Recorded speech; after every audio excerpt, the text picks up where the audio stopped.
और ये बंबई शहर में समुद्र के किनारे चौपाटी के घाट पर जाकर के इन्हें सुबेरा हो गया। और साथियों, सुबह जब हुआ है वहां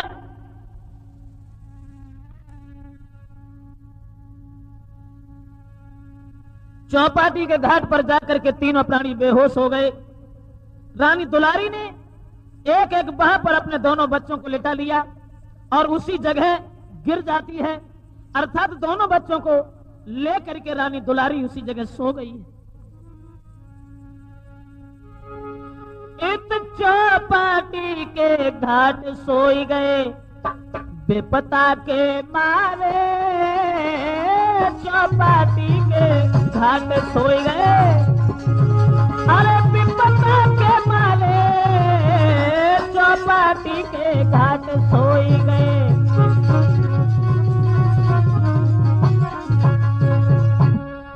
चौपाटी के घाट पर तीनों प्राणी बेहोशी की नींद में सो गए।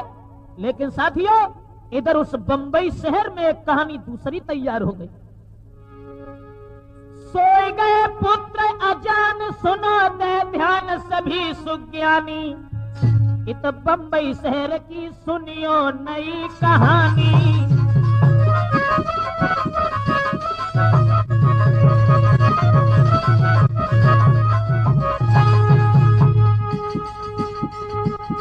सोए गए पुत्र अजान, सुनो दे ध्यान सभी सुज्ञानी, बंबई शहर की सुनियो नई कहानी।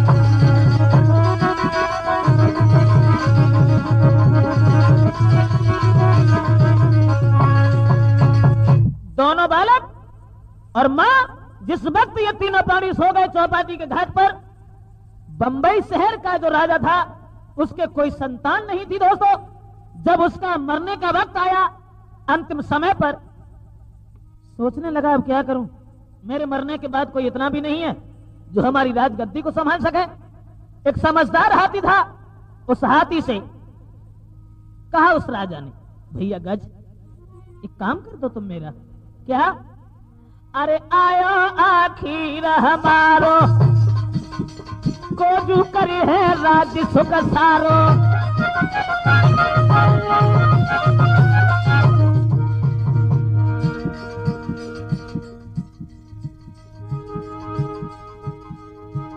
अरे आयो आखिर हमारो कोजू करी है राज्य सुख सारो, अरे जल गज से बचन है उचारो, लइए ढूंढ कोई बेटा है गुब्बारो।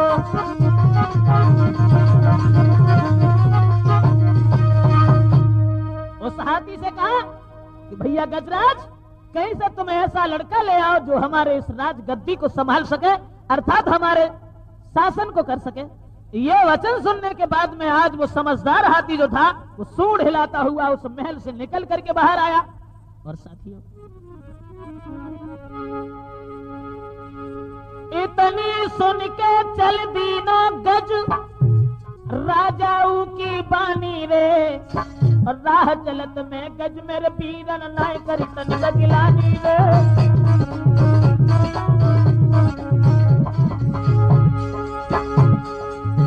जा रहा है, मन ही मन में सोच रहा है कि कहीं मुझे ऐसा लड़का मिल जाए जिसे देख करके हमारे महाराज बहुत खुश हो जाए।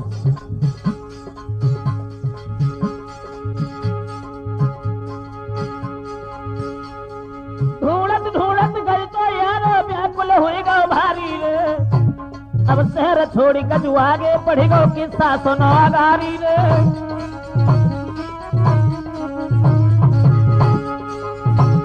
शहर छोड़ करके हाथी बाहर चला गया, समुद्र का किनारा पहुंचा, चौपाटी के घाट सजाने रोशन यत्न को उठाए लो रे, बंबई शहर में चाहे भैया पाए राजा तुरंत बनाए दो रे।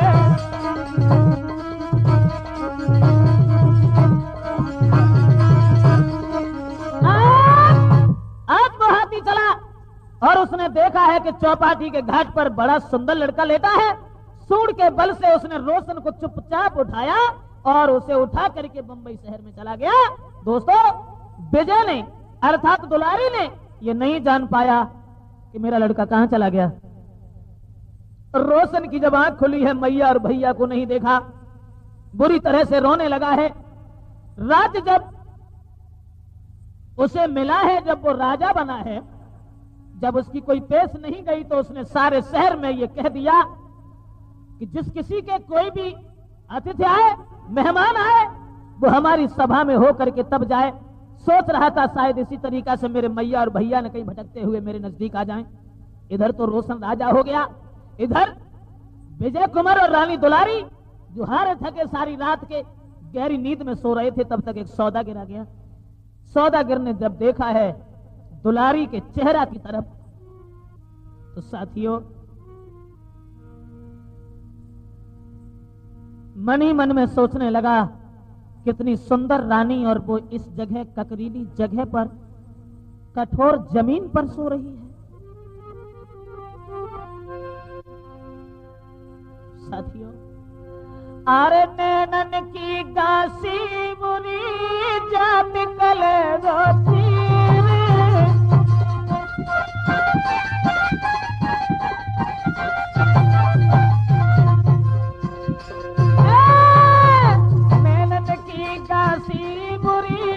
जाय चले जो चीर हो रामा, खान पान भावे नहीं, दुर्बल हो तू शरीर हो रामा।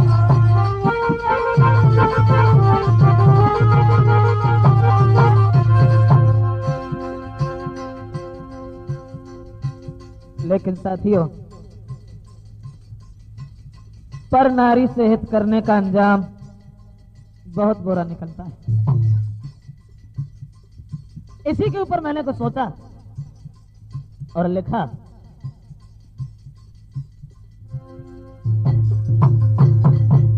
जो राजपूत कैसेट में ये कथा निकलने वाली है, जवानी की कहानी, उसकी लास्ट लाइन थी ये, बाद में आफत आवेगी तो सगे पति की नाय भई क्या तेरी होवेगी। प्रेम जो तुमसे करती है और तुमसे पहले और से करीब तुम पे मरती है, छोड़े वो तुमको जावेगी और तुमसे बढ़िया मिले तुरंत बातों अपनावेगी। बचो तुम ऐसी नारी से, प्रदेश मिटे न कलेश प्रेम करके पर नारी से।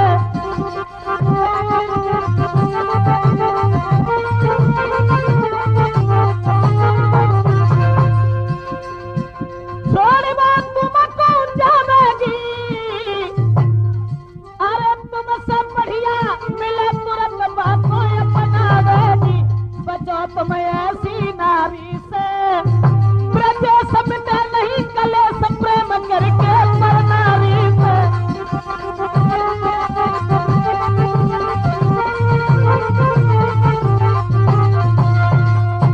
दोस्तों, सौदागर ने जिस वक्त रानी के हुस्न को देखा, नौकरों को बुला करके इशारा किया, इस बच्चे को उठा करके दूसरी जगह लेटा दो और इस रानी को उठा करके जहाज में लेटा लो, इसे तो मैं अपनी अर्धांगिनी बना करके रखूंगा। नौकर चले, बच्चे को उठा करके दूसरी जगह चुपचाप रख दिया, ये जग न जाए। और रानी को दो न मिले तुरंत उठाई है, फिर जहाज में जाए के सुबाई है।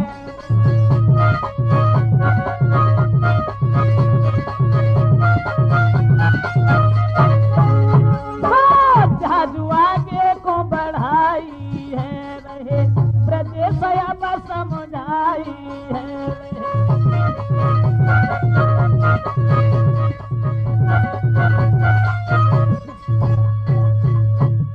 साथियों, रानी को सोते हुए उठा करके सौदागर ने अपने जहाज में रखवाया और जहाज को लेकर के चला गया।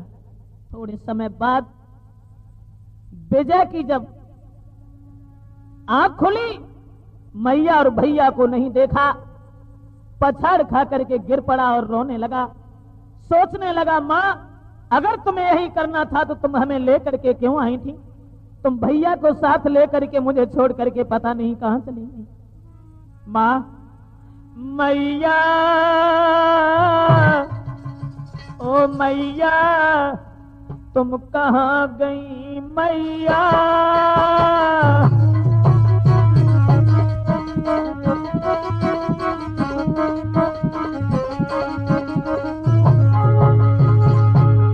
कहां जाऊंगा मैं, कहां जाऊंगा माँ?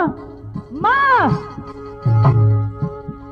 ओ मैया ने तो बोल सुनाए दे, और दिल मेरे को धीरज बधाए दे। मैं कोई नहीं धीरज को भरैया, मैया मेरी जननी मेरी, तुम कहाँ गई मैया?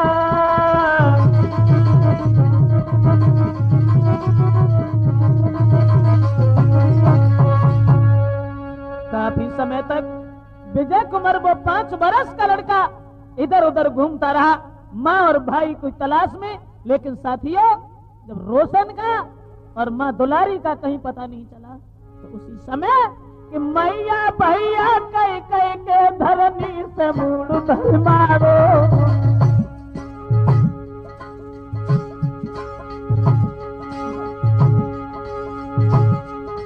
कर कर माता की याद देखे बेटे आओ तमारो।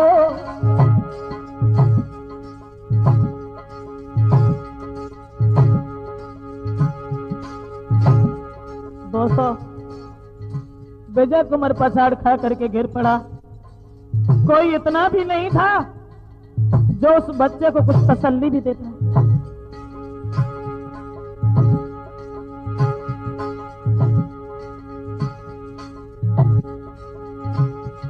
महाराज अकेले रोहे रुधन मचाए, बाई वक्त पे भटियारी एक बहुती पास में आ।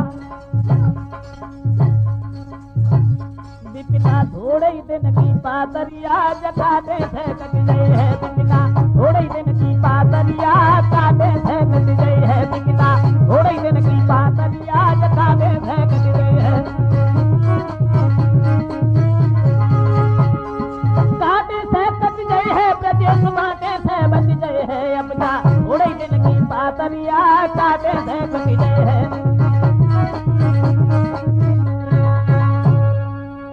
समय विजय कुमार रोते रोते बेहोश हो गया। एक भटियारी ने आकर के उस बच्चे को कलेजे से लगाया और जवाब दिया, लाला तू क्यों रो रहा है? सारी कहानी संक्षेप में बताई है कि मेरी माँ मुझे मार डालने के लिए तैयार हो गई, बड़ी माँ मुझे लेकर के साथ चली आई, लेकिन पता नहीं भैया को साथ लेकर के मुझे सोता हुआ छोड़ करके चली गई। ये शब्द जब सुने, भटियारी कहने लगी, लाला मेरे घर में कोई बालक नहीं है, तुम अगर हमारे आंगन में चलो तो मैं कसम खा करके कह रही हूं कि तुम्हें अपने पुत्र से बढ़कर के मानूंगी। और साथियों, ये शब्द कहने के बाद में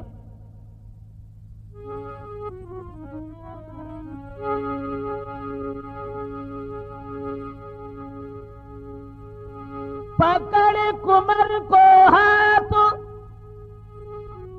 लला लो साथ चली भटियारी, महलन में जाए के छोड़ दयो भटियारी ने औतारी।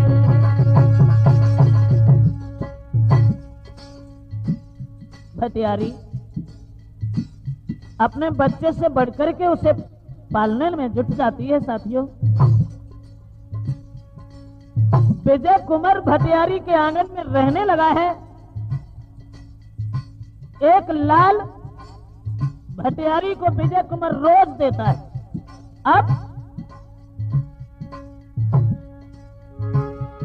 जाकी भाई गरीबी दूर प्यार भरपूर कर रही नारी, कर रही नारी।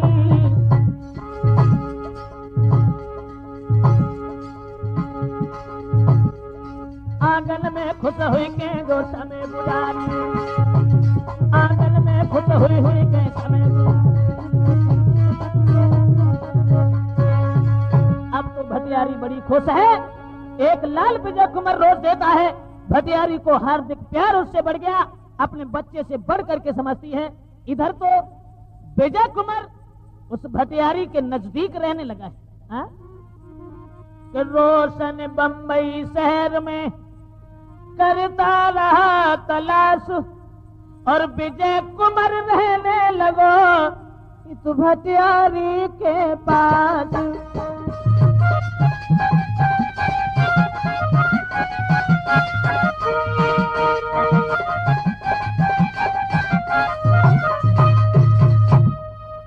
विजय कुमार भटियारी के नजदीक है, रोशन बंबई शहर में है। और साथियों, इधर जब माँ दुलारी की आंख खुली, दोनों बच्चों को नहीं देखा, अपने आप को जब जहाज में देखा है तो पछाड़ खा करके गिर पड़ी। सोचने लगी मैं कहां आ गई, मेरे दोनों बालक कहां हैं, मैं कहां हूं। सौदागर जहाज बंद करने के बाद नजदीक आया। क्या हुआ भद्रे? सौदागर हर साई नार ढिंगयाई गिरायो चारी, क्यों बैठी बदन मलिन रे नजर है कहां पे प्यारी। सौदागर कहने लगा क्या हुआ, इतनी सुस्त, इतनी उदास क्यों हो रानी?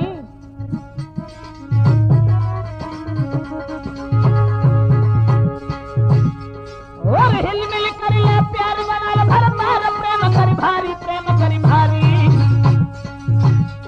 हम लाए तुम्हें उठाए बनो करी नारी, हम लाए तुम्हें उठाए बनो करी नारी।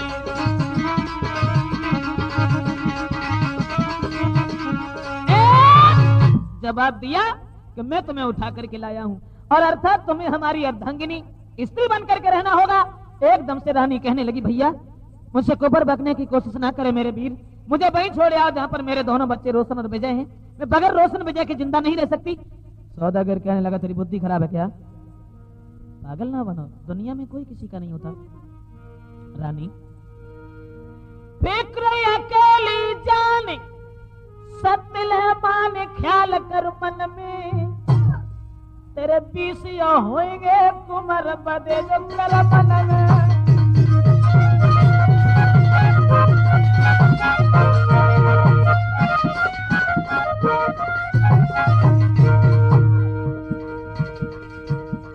सिर्फ अकेली जान तू सत्य माने और ख्याल कर मन में, तेरे 20 होंगे कुमार बदे जो कर मन में। रानी अरे मत दिल में तुम शरमैया और वो अपनो पति रे बनैया।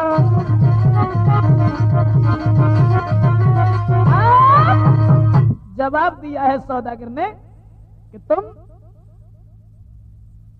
हमें अपना पति स्वीकार करो और मैं तुम्हें उठा करके इसलिए नहीं लाया हूं। रानी कहने लगी भैया मैं तेरे हाथ जोड़ रही हूं, मुझे वहीं छोड़ा जहां पर मेरे दोनों बच्चे हैं।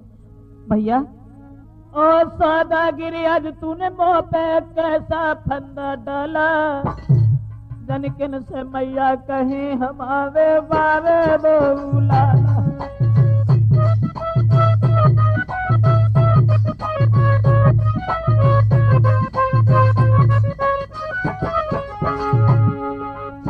बारे दो लाला लाला, बारे दो लाला,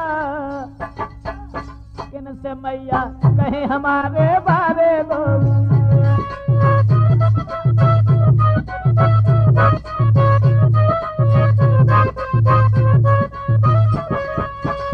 इसलिए वीरन तू मुझे वहीं छोड़या मुझे। सौदागिर कहने लगा नादान औरत, किसी ने सच ही कहा है कि किसी के साथ कुछ भी करा लेकिन दुनिया में कोई एहसान मानने वाला नहीं। नादान कोई मिलो कसाई कंठ कदरी नहीं जानी,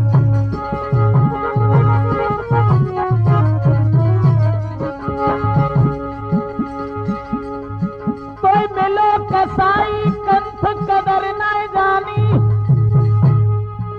मेरे महलन बीच में रहो बनो महारानी।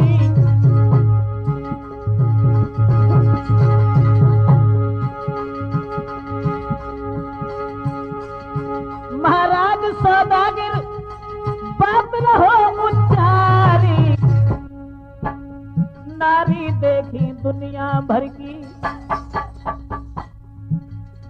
नारी देखी दुनिया भर की ना तो सी चंद्र निहारी। दुल्हा पूछे गोजहुलिया तेरी कैसे बिगड़ी, सैया पूछे गोजा हालत तेरी कैसे बिगड़ी।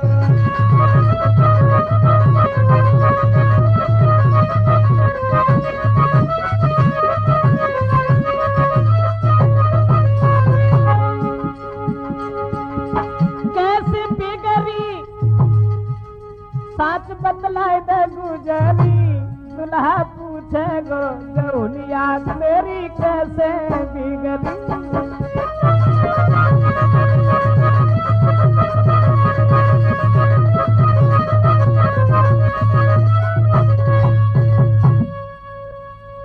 कहने लगा सौदागर कि तेरी जिंदगी बर्बाद थी, तुझे तेरा पति कसाई मिला जिसने तेरी इज्जत नहीं समझी, इसलिए तुम हमारे आंगन में चलो। और ये शब्द सुनने के बाद में रानी कहने लगी, ओरे अभागे, शेर की मौत आती है तो गांव की तरफ भागता है, और तेरे जैसे कामी इंसान की जब मौत आती है तो पराई बहन बेटियों की तरफ भागता है। कमीन, रावण की मौत आई वो सीता को चुरा करके ले गया, बाली की मौत आई जिसने सुग्रीव की नारी को छीना, तेरी मौत आई है जो तू मुझे ले आया। सौदागर कहने लगा, बा भाई भाषण देना तो बहुत अच्छी जानती हूं, शायद तुम्हें यह नहीं पता है कि तुम हमारे शिकंजे में हो। तेगाल के हाथों और दुष्टों कहने लगो अत्याचारी, टुकड़े में तेरे कर दूंगा अगर नहीं बने तेरी नारी।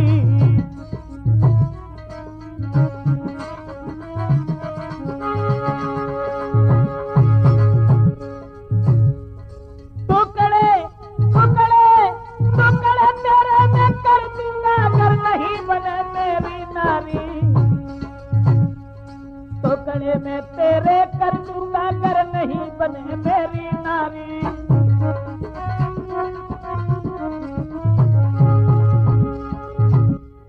और कहने लगा, कुछ मुख से हुक्म कहो तो तुम उस काम पर न निभाऊंगा, कह करके जो बदल जाए तो घोर नरक में जाऊंगा।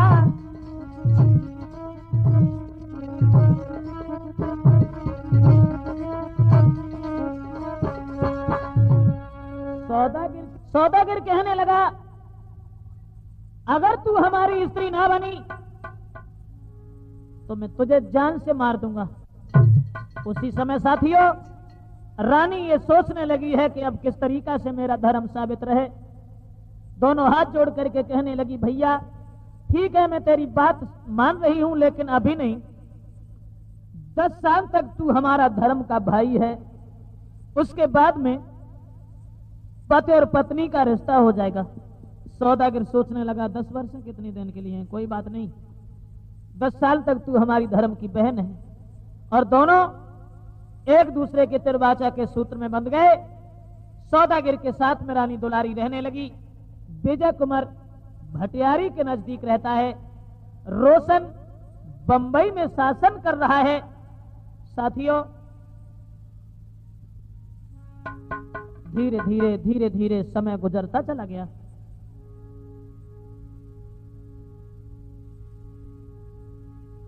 पूरा समय व्यतीत होने में मात्र 6 महीने बाकी हैं, तो सौदागर के हृदय में यह विचार आया कि 6 महीने की हम इसकी बेईमानी करेंगे तो वक्त आधी रात का था।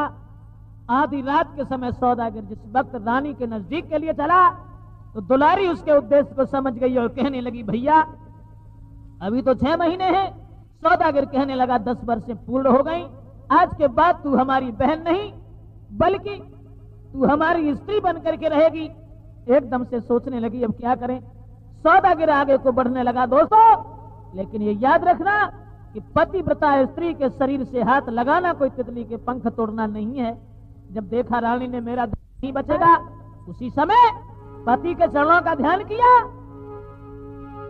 और धरी काली को रूप रे दुश्मन पे धरी असामी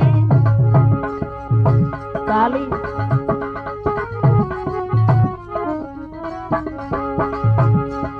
धरी काली को रूप रे दुश्मन पे धरी असामी तब थर थर चोला कपिलावे एकदम हुई पानी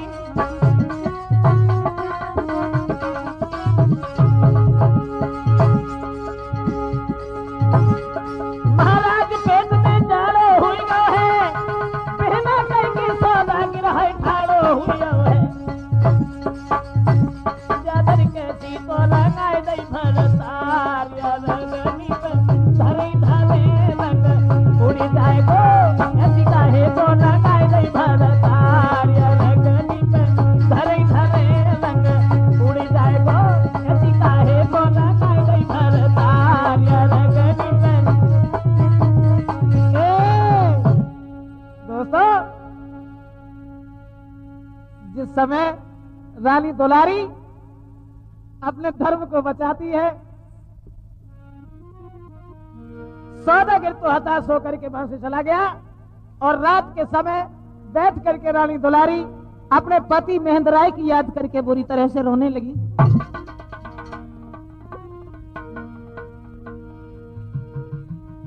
खूब रोई सुधी आई गई सुधी आई गई पिया की खूब रोई सुधी आई गई।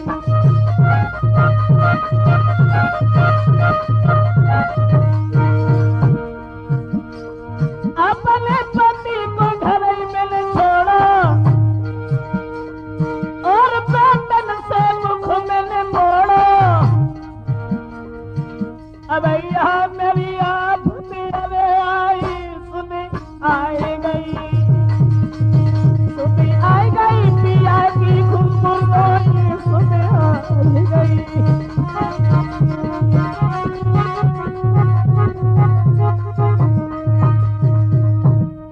इधर तो रानी बुरी तरह से विलाप कर रही है और रो रही है साथियों।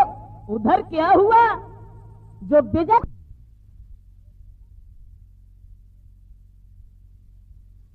सोच रही है मेरे कोई लड़का नहीं था, परमेश्वर ने कितना अच्छा किया मेरे साथ, जो ऐसा सुंदर राजकुमार मुझे दिया है। तो एक दिन विजय कुमार गहरी नींद में सो गया। भटियारी जो थी वो अपने बच्चे के ऊपर पंखा चला रही थी। एक दिना की जिक्र कुमर पे फिक्र पलंग सोई जाई। भटियारी ढोरती प्यारी रे के दिल में रही हरसाई।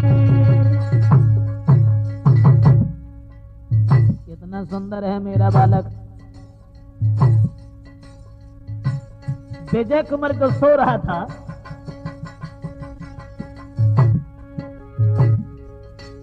सोले आई बही तर बेसु फकीरी बेसु बड़ो दुखदाई। इधर बेस फकीरी बेस बड़ो दुखदाई। जन लो है कुमर निहार गिरा फरमाई।